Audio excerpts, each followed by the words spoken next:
주시는 하나님 말씀은 구약성경 열왕기상 18장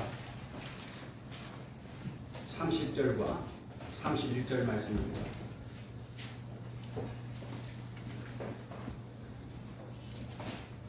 열왕기상 18장 30절과 31절 말씀 봉독해 드립니다. 엘리야가 모든 백성을 향하여 이르되 내게로 가까이 오라. 백성이 다 그에게 가까이 가매 그가 무너진 여호와의 제단을 수축하되 야곱의 하나님의 지파의 수요를 따라 엘리야가 돌 12개를 취하니 이 야곱은 옛적에 여호와의 말씀이 임하여 이르시기를 내 이름을 이스라엘이라 하리라 하신 자더라. 아멘. 찬양대 찬양으로 하나님께 영광을 돌립니다.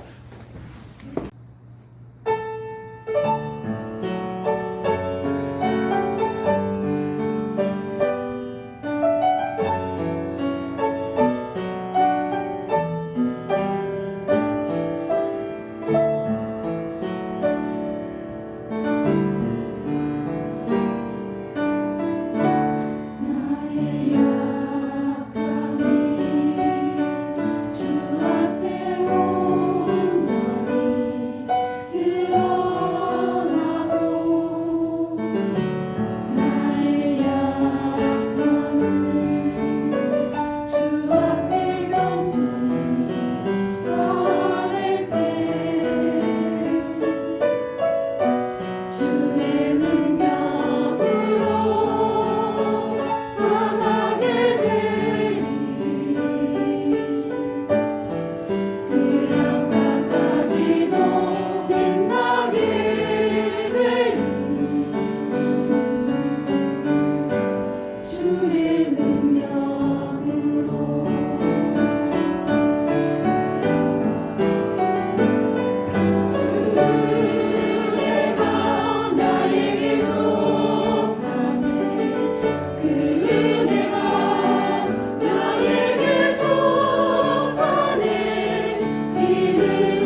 주실 것을 믿습니다.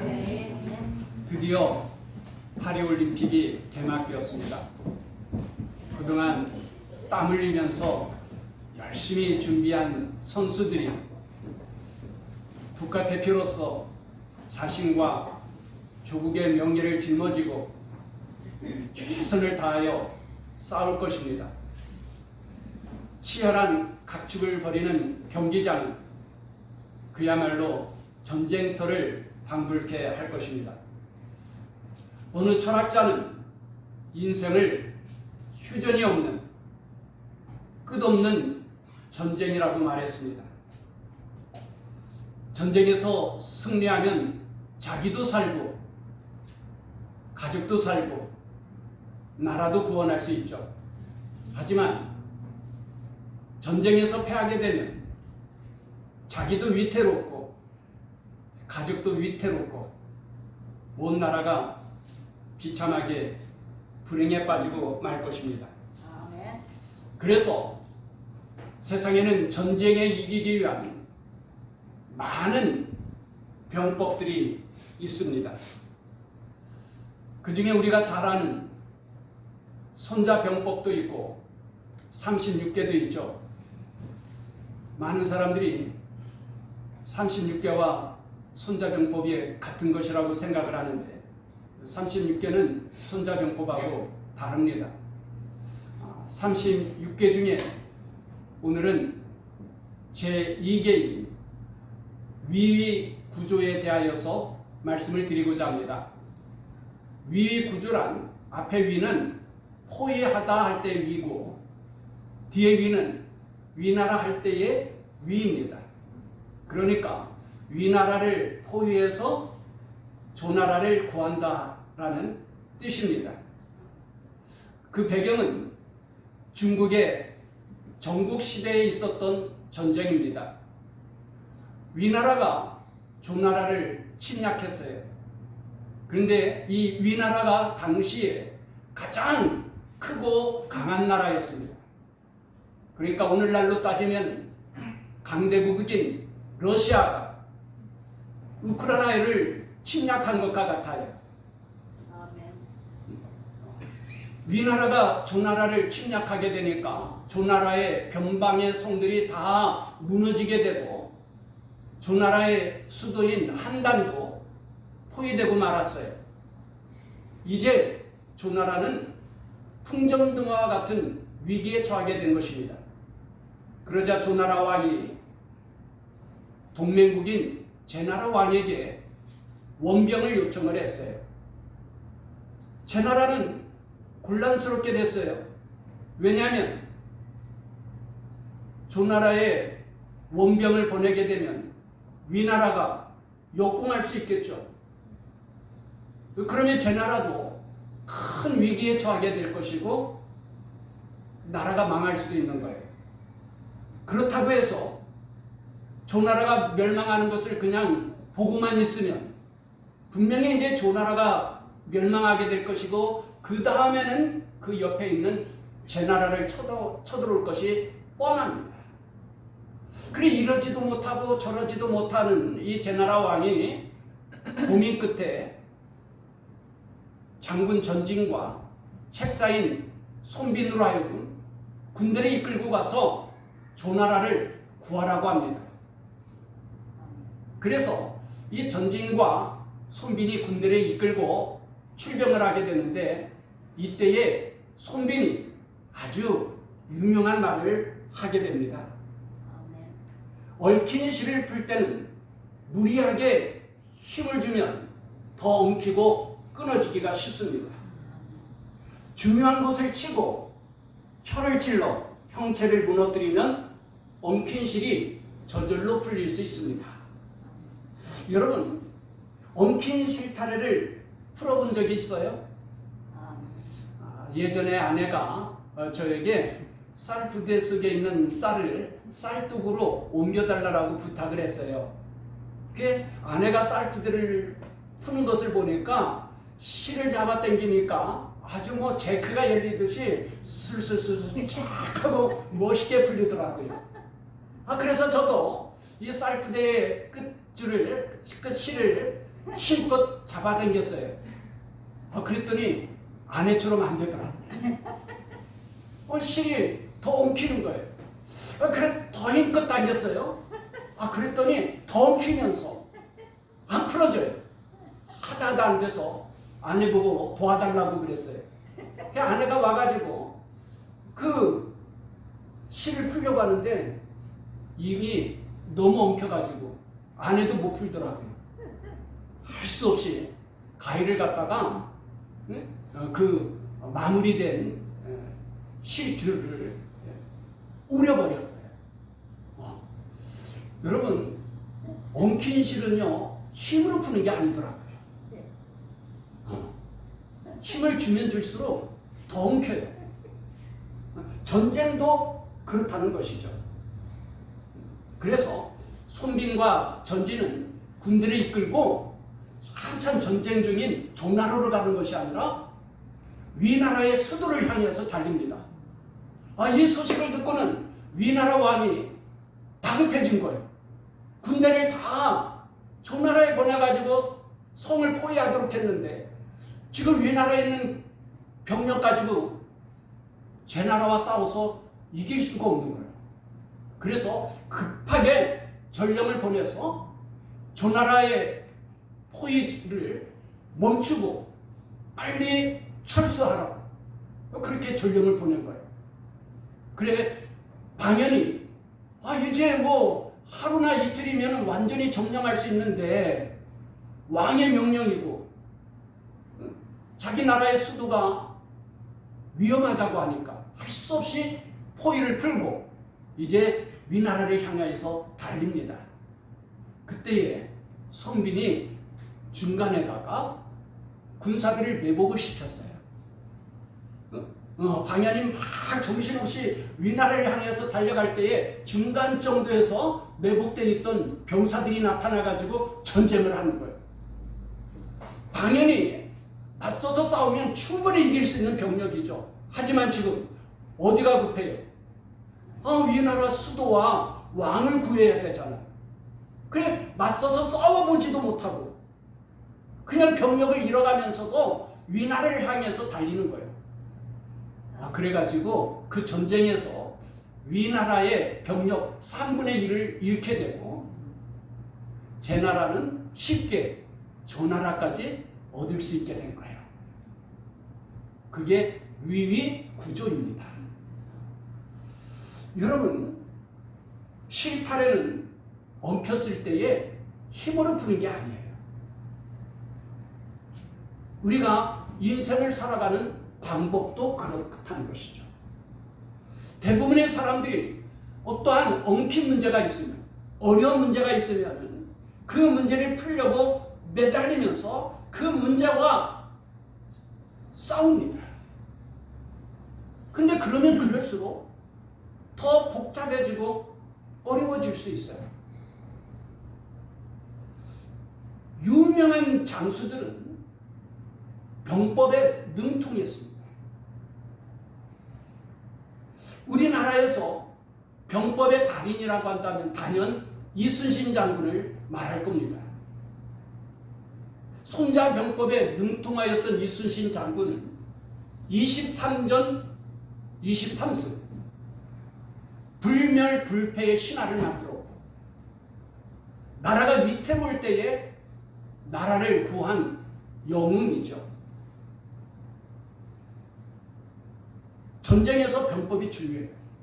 이 세상에는 병법에 관한 책들이 많이 있습니다. 근데 여러분, 성경에는 그러한 병법과 비교할 수 없는 놀라운 병법들이 있어요. 우리가 아는 대로 성경에는 전쟁에 대한 말씀들이 참 많아요. 근데 여러분, 이스라엘 나라가 커요, 작아요? 강해요, 약해요? 이 작고 약한 이스라엘이 전쟁을 했다면 이기는 거예요. 출애굽기를 보면은요, 포로 신분에 불과한 이스라엘이 세계 최강대국인 이집트의 바로왕과 싸워서 이깁니다. 그래 해방되어서 나오는데 이스라엘 백성들은 오합지졸이죠. 그런 오합지졸이 아말렉과 싸워서 이겨요. 그러더니 요단강을 건너서 철옹성이라고 일컬어지는 여리고성을 무너뜨리고 정복합니다. 가나안의 왕들이 다급해진 거예요. 이게 한 나라가 맞서 싸워가지고 이스라엘을 이길 것 같지가 않아요. 지금까지 본 거예요. 그래서 이 가나안 땅의 왕들이 연합군을 만들어요. 그랬더니 이스라엘이 연합군과 싸우는데 한 방에 끝나죠. 그래서 오히려 쉽게 가나안 땅을 다 점령하게 됩니다. 출애굽기 때문에 그런 게 아니에요. 사사시대 때는 기드온의 300용사가 몇 명? 300명이 전쟁도 아니죠. 그런데 메뚜기 떼와 같이 많은 미디안과 싸워서 이깁니다.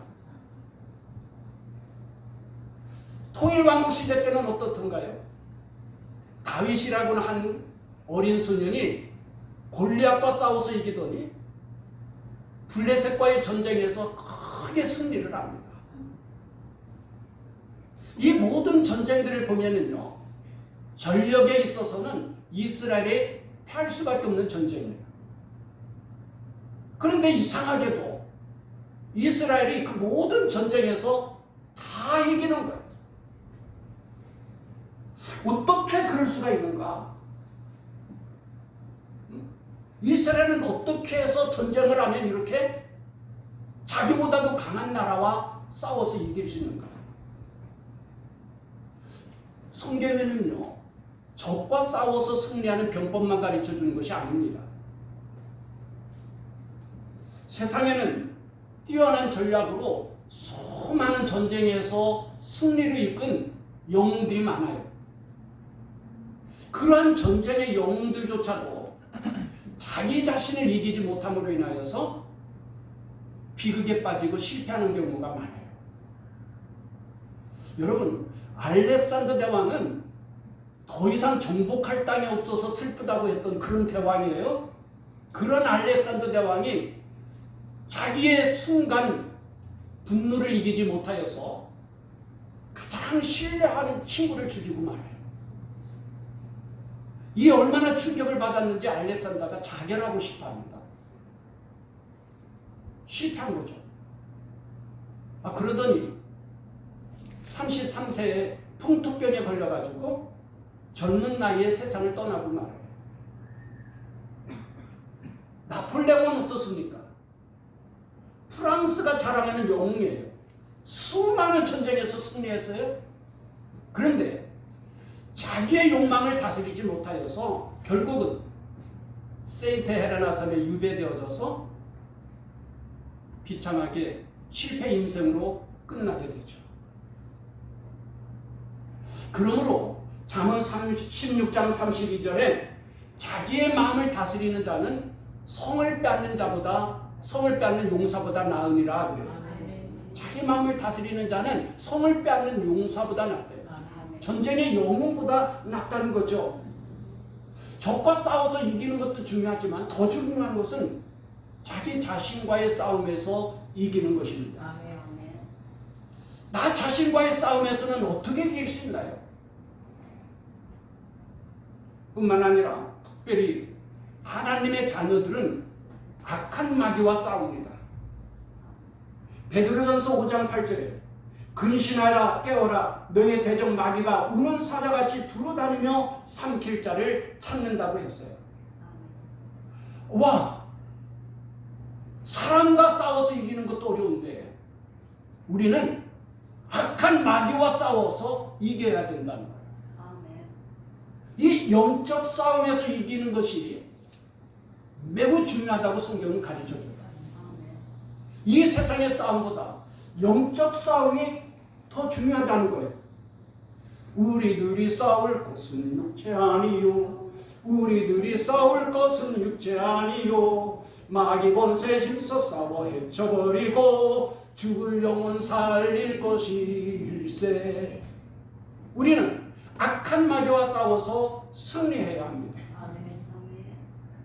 우리가 악한 마귀와 싸워서 어떻게 승리할 수 있나요? 가정의 행복을 빼앗고 파괴하는 더럽고 음란한 귀신을 우리가 어떻게 물리칠 수 있나요? 우리에게 있어서 정말 중요한 싸움은 영적 싸움이라는 거예요. 세상의 싸움에서 다 이겨도 영적 싸움에서 패하면 패한 인생이 되고 말아요. 결국은 지옥에서 슬피 이를 갈고 탄식하며 통곡하게 됩니다. 하지만 우리가 영적 싸움에서만 이긴다면 이 세상의 모든 싸움도 다 이길 수 있어요. 영혼이 잘 되면 모든 범사가 다 잘 되고 형통한 삶으로 아름답고 멋지게 살 뿐만 아니라 이 세상을 떠나서 천국에서 우리 주님의 칭찬과 상을 받고 면류관을 받게 되는 것을 믿습니다. 올림픽의 금메달과 어떻게 비교하겠어요? 우리 모두가 악한 마귀와 싸워서 승리하고 승리의 기쁨과 영광을 차지할 수 있기를 바랍니다. 오늘은 영적 싸움에서 승리한 엘리야의 이야기입니다. 항상 말씀을 드리지만 하나님의 말씀은 죽은 말씀이 아니에요. 우리가 그저 단순하게 2000년, 3000년 전의 역사를 공부하는 것이 아닙니다. 하나님의 말씀은 영원한 진리의 말씀으로 오늘도 우리에게 살아있는 말씀인 것을 믿습니다. 그러면 왜 하나님께서 오늘 우리에게 이 말씀을 주셨을까요? 우리는 싸움에서 반드시 이겨야 된다는 거예요. 우리는 어떤 싸움에서도 이길 수 있다는 것입니다.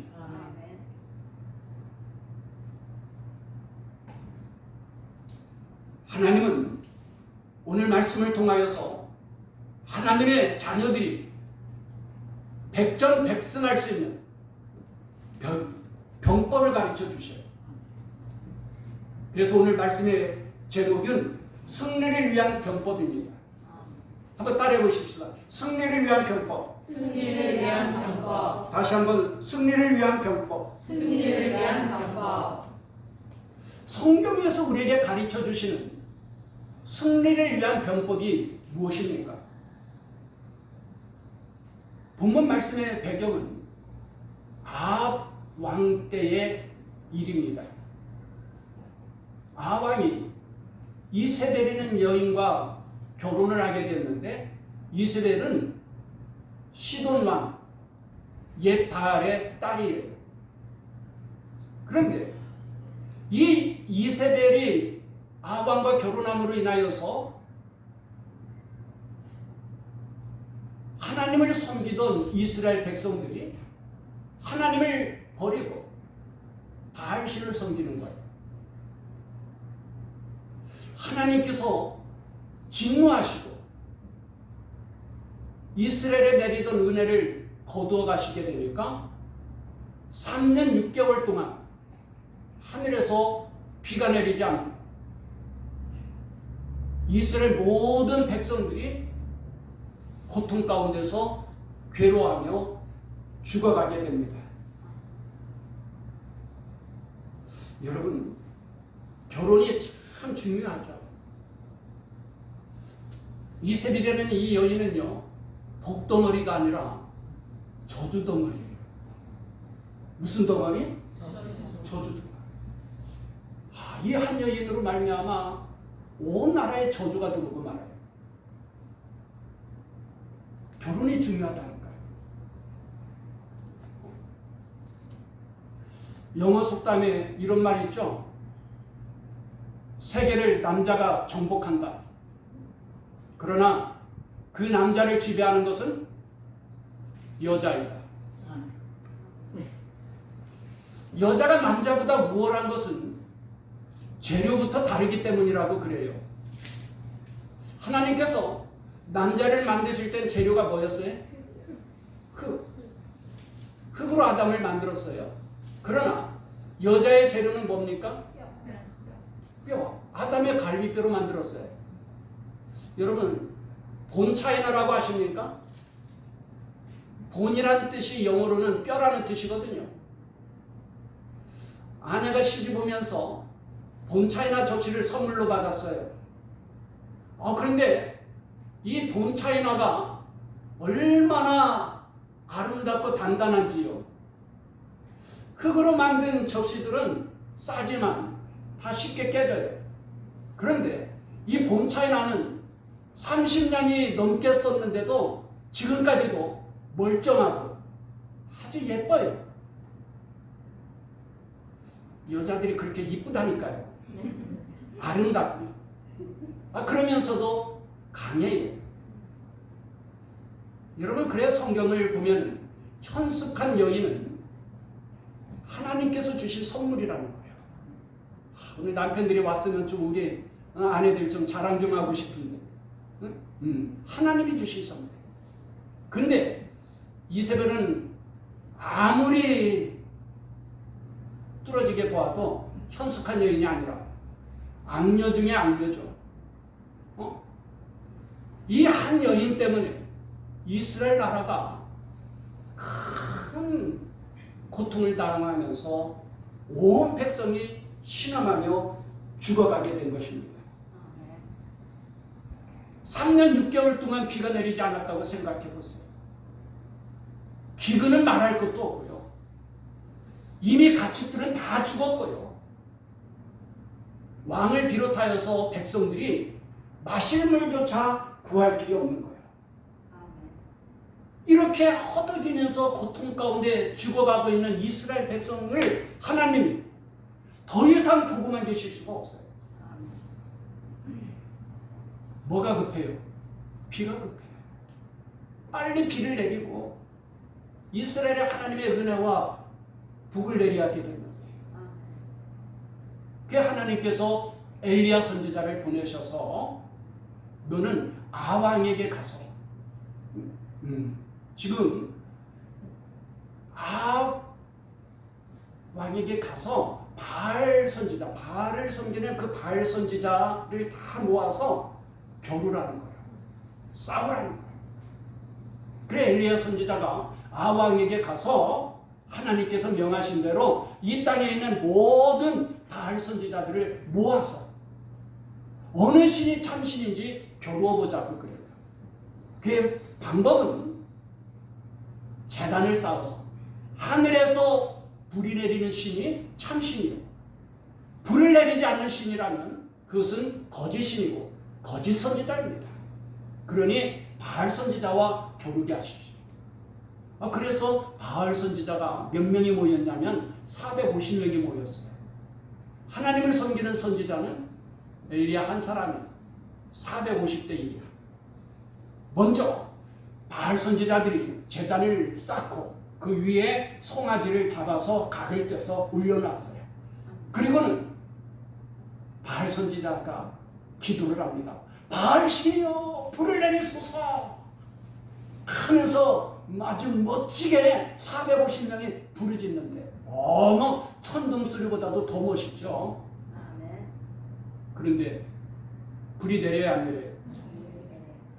귀가 있어도 듣지 못하고 눈이 있어도 볼 수 없고 손과 발이 있어도 손가락 하나 까딱할 수 없는 그 거짓이 어떻게 불을 내리겠어요? 소리 지르면서 구하지만 불이 안 내려요. 옆에서 지게끄고 있던 엘리야 선지자가 조롱하면서 말하죠.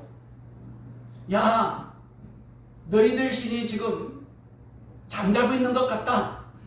그러니 흔들어 깨워라.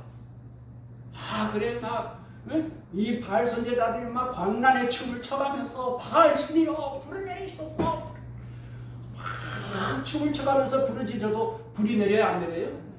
안 내려요. 지쳐서 목소리가 조금 작아지면은 옆에 있던 엘리야 선지자가 또 말하죠. 야, 너희 신이 외출 갔을지도 몰라. 그러니까 더 크게 부르짖어.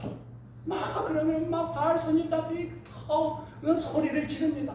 나중에는 안 되니까 칼로 자기의 몸을 그어가면서 피를 흘려가면서. 왜? 이 생사가 걸린 전쟁이잖아요. 그래 부르짖어가면서 춤을 춰가면서 불을 내려달라고 하는데 불이 안 내려요. 저녁 시간이 가까울 때 저들은 포기하고 말죠. 야, 그러면 여호와 하나님께 한번 불 내려봐라. 이제 누구 차례예요? 엘리야 선지자 차례예요. 엘리야 선지자는 어떻게 바알 선지자 450명과 싸워서 이기고 하늘에서 비가 내리고 하나님의 은혜와 축복이 다시 이스라엘 위에 임하도록 하였을까요? 그것이 바로 오늘 30절 말씀입니다. 30절 말씀 같이 읽어보십시다. 시작. 엘리야가 모든 백성을 향하여 이르되 내게로 가까이 오라. 백성이 다 그에게 가까이 가매 그가 무너진 여호와의 제단을 수축하되. 아멘. 그가 무너진 여호와의 제단을 수축하되. 여기 무너졌다는 하나스는 성벽이나 요새 집들이 파괴되어서 폐허가 된 상태를 말하는 거예요. 그러니까 여기 무너진 여호와의 제단, 그런 것은 하나님 앞에 예배드리는 제단이 어떻게 됐다는 거예요? 무너졌다는 거예요. 그것을 어떻게 하라고요? 수축하고 다시 세우라는 거예요. 무너진 여호와의 제단을 다시 세워라. 다시 말씀드리면은 무너진 예배를 다시 회복하라는 말씀입니다. 하나님은 엘리야를 통하여 무너진 제단을 다시 수축하라고 하셔요. 여러분, 하나님께서 왜 엘리야 선지자를 보냈어요? 비를 내리고 싶어서. 이스라엘 땅 위에 하나님의 은혜와 축복이 임하도록. 이 거짓 바알 선지자들을 다 물리치고 이 땅에 다시금 하나님의 나라가, 은혜가, 축복이 임하도록. 아멘. 그러면 이 바알 선지자와 싸워서 이기고 다시금 하늘에서 비를 내리도록 하는데 첫 번째 단추가 뭐라는 거예요? 바로 무너진 예배를 다시 회복하라는 말씀이죠. 아멘.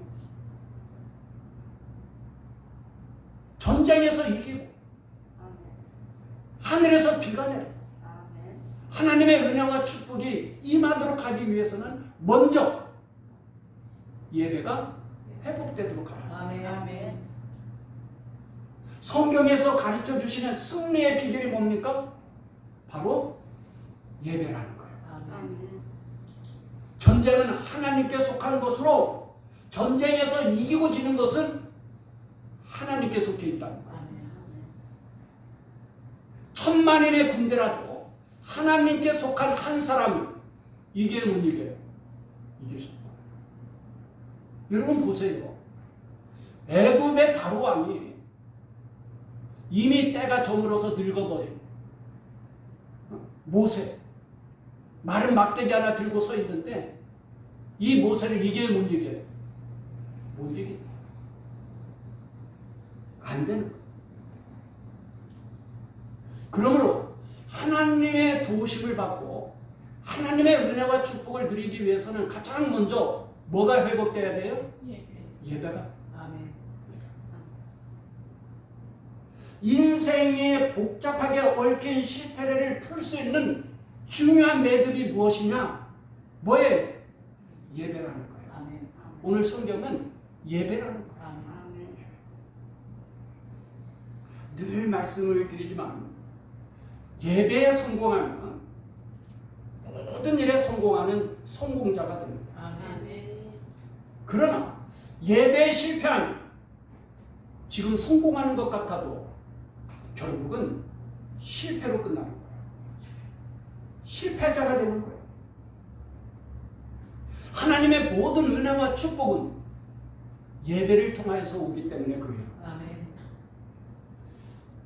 엘리야 시대 때의 예배의 제단이 무너짐으로 말미암아 하늘에서 비가 내리지 않잖아요. 하나님의 은혜가 임하지 못하잖아요. 하나님의 백성, 하나님의 자녀에게 예배가 기본입니다. 아멘. 예배가 흔들리면 다 흔들리게 돼 있어요. 예배에 실패하면 그 인생이 실패할 수밖에 없어요. 여러분 나중에 보세요. 이스라엘 백성들이 예배에 실패하게 되니까 다 바벨론의 포로로 끌려가고 말지 않습니까? 그런 거예요. 하나님께서는 예배하는 성도에게 복을 주십니다. 아멘. 하나님을 경외하는 나라를 하나님이 귀하게 쓰시는 거예요. 아멘. 이것은 성경에서뿐만 아니라 인류의 역사를 보아도 그래요. 여러분 우리나라 역사도 6.25 전쟁 때에 앞에 말씀드렸던 조나라처럼 풍전등화였었죠. 그때에 많은 우리 믿음의 선배들이 부산으로 피난을 갔어요. 그런데 부산으로 피난간 그 상황 가운데서도 주일 성수만큼은 철저히 했다는 거예요. 예배를 생명처럼 귀하게 여겼다는 거예요. 그 결과가 무엇입니까? 나라가 망할 수밖에 없었던 그 상황 가운데서 나라를 구해내게 되고 공산주의자들에게 뺏길 수밖에 없었던 그 자유와 평화를 지켜내 오늘과 같이 번성하고 부강한 나라를 이룰 수 있는 밑거름이 되지 않았습니까? 우리가 이것을 잊어버리면 안 됩니다. 아멘. 예배가 그만큼 중요하다는 것입니다. 아멘. 예배가 사라지면 하나님의 은혜도 사라지고 말아요. 예배에 실패하면 우리의 인생도 실패하게 돼요. 오늘 본문도 바로 그 사실을 우리에게 가르쳐주고 있습니다. 예배의 제단이 무너짐으로 말미암아서 하늘에서 비가 내리지 않았다는 거예요. 사무엘상 2장 30절에 그러므로 이스라엘의 하나님 나 여호와가 말하노라 나를 존중히 여기는 자를 내가 존중히 여기고 나를 멸시하는 자를 내가 경멸하리라. 이것을 조금 바꿔서 읽으면 뭐예요? 예배를 존중하는 자를 하나님이 존중히 여길 것이고 예배를 멸시하는 자를 하나님이 경멸하신다는 말씀 아니겠어요?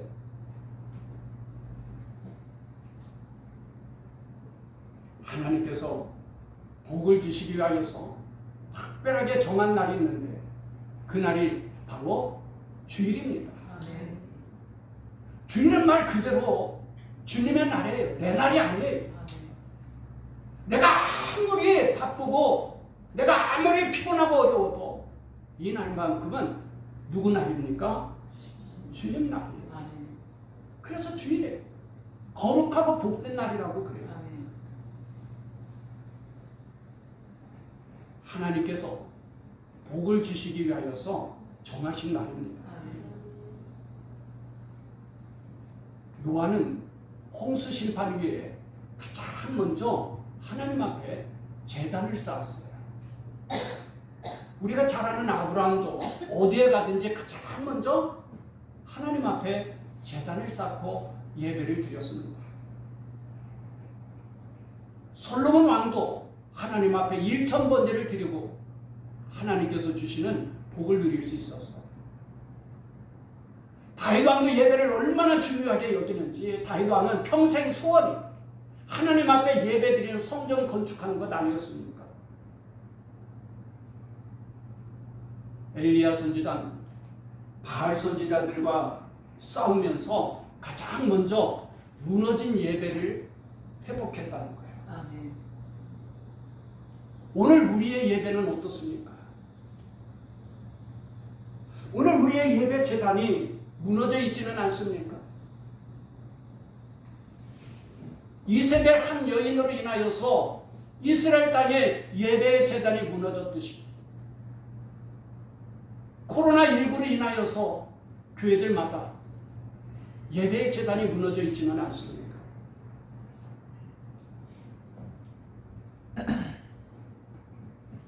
코로나19 팬데믹에서 벗어나고 거리두기도 해제되었지만 코로나19 이전으로 예배가 회복되기는 요원한 것 같아요. 엘리야 선지자가 바알 선지자와 싸울 때 가장 먼저 예배의 제단을 다시 세우지 않습니다. 이로써 바알 선지자와 싸워서 승리하고 하늘에서 다시 비가 내리게 되고 하나님의 은혜와 축복이 이스라엘 땅에 임하게 되지 않았습니까? 오늘 우리도 마찬가지입니다. 많은 사람들이 지금 나라의 형편을 보면서 총체적 위기라고 그래요. 하나둘 위기가 아니에요. 모든 것이 다 위기에 빠졌다는 거예요. 그러면 이때 우리가 가장 먼저 해야 될 일이 무엇일까요? 이 나라의 엉커진 실타래를 어떻게 풀까요? 무너진 예배를 다시 회복하며 정상의 위치로 돌아설 수 있습니다. 사랑하는 성도 여러분, 여러분들의 삶이 자꾸 무엇인가 꼬이고 힘들어집니까? 하나님은 언제나 우리에게 은혜와 복을 주시기를 원하신다고 하는데, 그렇다면 마땅히 우리의 삶이 언제나 기쁘고 즐겁고 행복해야 할 텐데, 왠지 모르게 내가 살아가는 것이 너무 힘들게 느껴지게 되고 무엇인가 내 삶이 메말라가는 것 같고 나에게 기쁨이 없다면 가장 먼저 예배를 점검해 보십시오.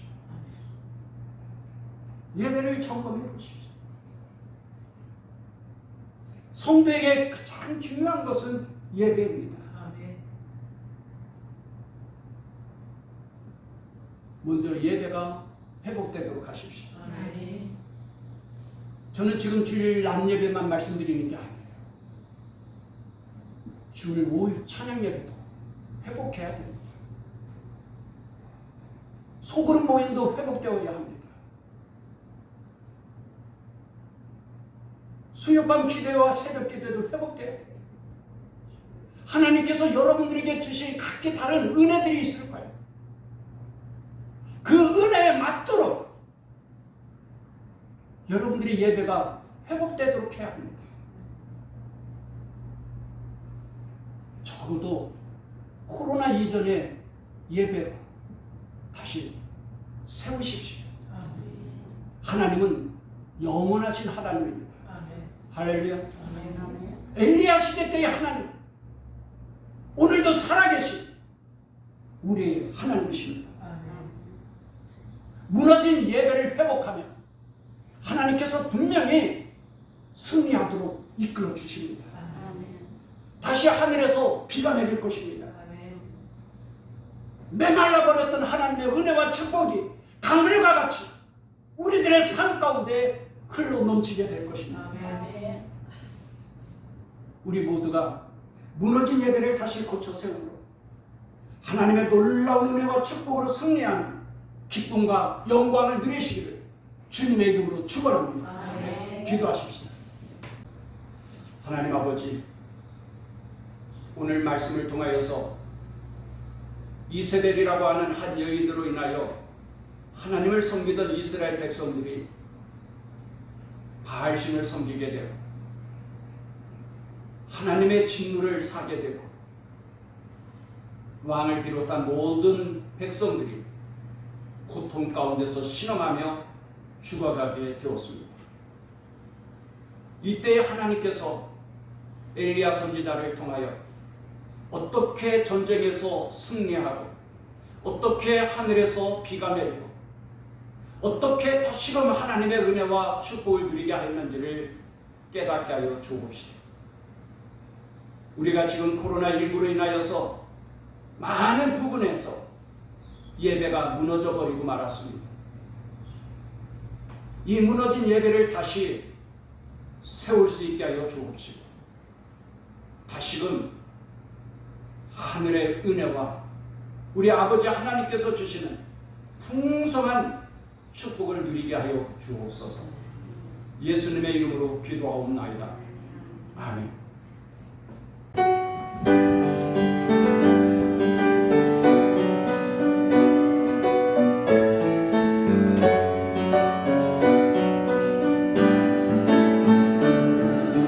아